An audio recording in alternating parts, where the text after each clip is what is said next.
डिब्रूगढ़ जिले के ग्रामीण क्षेत्र स्थित टेगा खाट महाविद्यालय में नागरी लिपि परिषद दिल्ली और टेगा खाट महाविद्यालय के संयुक्त तत्वाधान में 45वें 2 दिवसीय अखिल भारतीय नागरी लिपि सम्मेलन का भव्य आयोजन किया गया।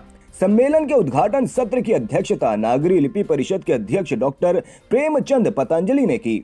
सत्र में मुख्य अतिथि के रूप में केंद्रीय राज्य मंत्री रामेश्वर तेली के साथ विशिष्ट अतिथि के रूप में श्री अनिरुद्ध देव क्रीड़ा विश्वविद्यालय के कुलपति जेपी वर्मा, टेगा खाट महाविद्यालय के गवर्निंग बोर्ड के अध्यक्ष जय किशन महंत, पूर्वोत्तर पर्वतीय विश्वविद्यालय कुलपति डॉक्टर प्रभाशंकर शुक्ला, केंद्रीय हिंदी संस्थान की निदेशक बीना शर्मा, नागरी लिपि परिषद के महामंत्री डॉक्टर हरिशंकर पाल तथा टेगा खाट महाविद्यालय के प्राचार्य डॉक्टर किरण हजारिका के साथ ही कई गणमान्य लोगों को मंचासीन कर फुलाम गमछा व झांपी देकर अभिनंदन किया गया। सत्र के आरंभ में केंद्रीय हिंदी संस्थान की निदेशक बीना शर्मा ने मां सरस्वती की प्रतिमूर्ति के समक्ष दीप प्रज्वलित कर सत्र का शुभारंभ किया। इस अवसर पर डिब्रूगढ़ के शिक्षा अनुष्ठान BL बेड़िया सरस्वती शिशु मंदिर के विद्यार्थियों ने सरस्वती वंदना की।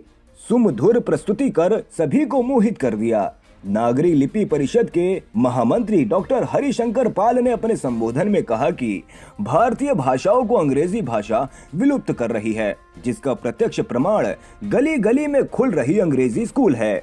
75 साल पहले अंग्रेजों से भारतीय लोग मुक्त हो गए, पर अंग्रेजी के आज भी गुलाम हैं। अपने ही घर में अपनी मातृभाषा उपेक्षित हो रही है। अंग्रेजी विद्यालयों में अपनी भाषा बोलने पर उन्हें सजा मिलती है, जिससे बच्चे अपनी मातृभाषा से कटते चले जाते हैं और उन्हें बाद में अपनी मातृभाषा ही हीन लगने लगती है। उन्होंने साफ शब्दों में कहा कि संविधान ने 22 भाषाओं को राष्ट्रीय भाषा के रूप में स्वीकृति प्रदान किया है, इसीलिए असमिया भाषा का राष्ट्रीय स्तर पर प्रचार होना चाहिए।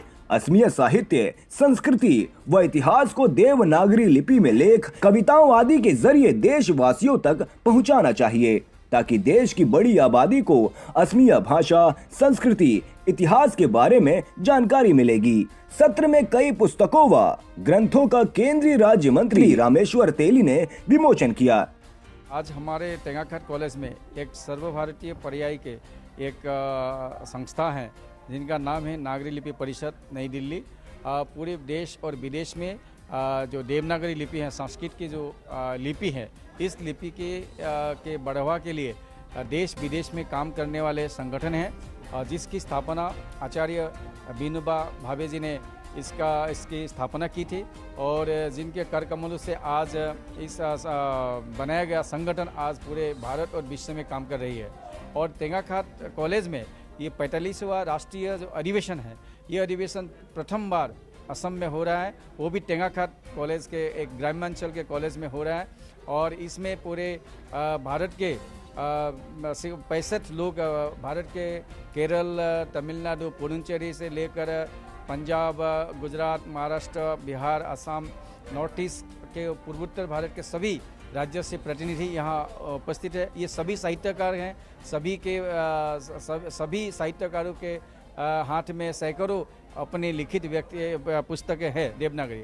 आज इस देवनागरी लिपि परिषद का जो मकसद है, ये मकसद है एक देवनागरी अपने अपने प्रांतीय भाषाओं के साथ देवनागरी लिपि का भी प्रयोग करे, या उन प्रांतीय भाषाओं के साहित्य को, अनमोल जो साहित्य है, इन साहित्यों को ताकि हिंदी में या देवनागरी लिपि में प्रकाशित करके एक सर्वभारतीय स्थान प्राप्त कराए।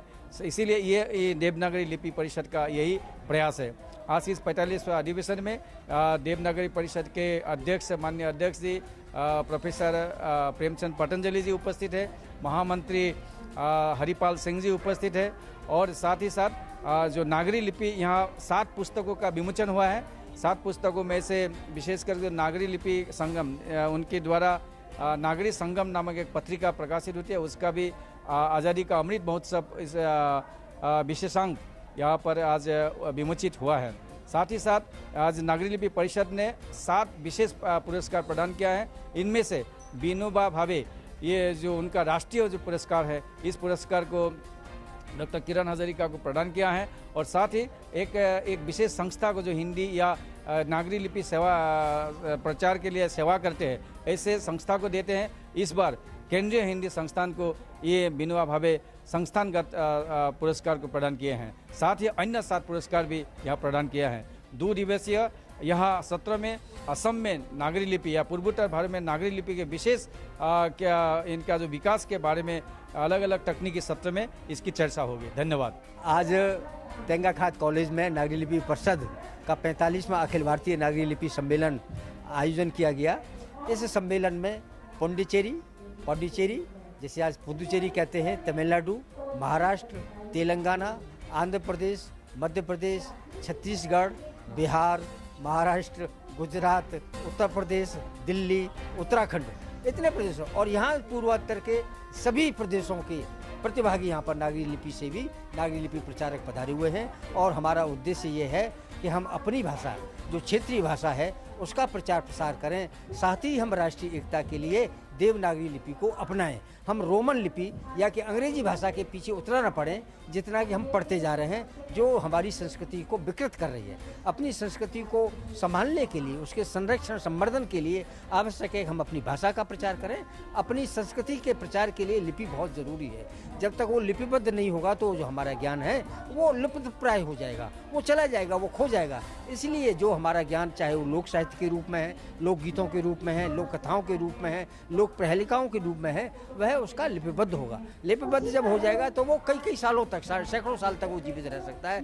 यही नागरी लिपि परिषद का उद्देश्य है। और हम जो हिंदीतर क्षेत्र हैं, जहाँ हिंदी नहीं बोली जाती, जहाँ नागरी लिपि नहीं लिखी जाती, वहाँ अपना सम्मेलन हम आयोजित करते हैं। और इस बार तेंगाखात कॉलेज ने इसको आयोजित किया है। हम तेंगाखात कॉलेज के प्राचार्य डॉक्टर किरण हजारिका का बहुत बहुत आभार प्रकट करते हैं। इनको बहुत बहुत बधाई देते हैं। इनके स्टाफ को, इनके जो पूरे छात्र छात्राएं हैं, ये इन्होंने बहुत अच्छा सहयोग दिया है। इसके लिए बहुत बधाई के पात्र हैं। और इनको इस बार विनोबा नागरी सम्मान मिला है, जो सबसे बड़ा नागरी लिपि का सम्मान है भारतवर्ष का। वो सम्मान इस बार डॉक्टर किरण हजारिका को मिला है। तो इस तरीके से मीडिया हमारे साथ में है, असम का पूरा मीडिया के प्रति हम आभार प्रकट करते हैं। धन्यवाद।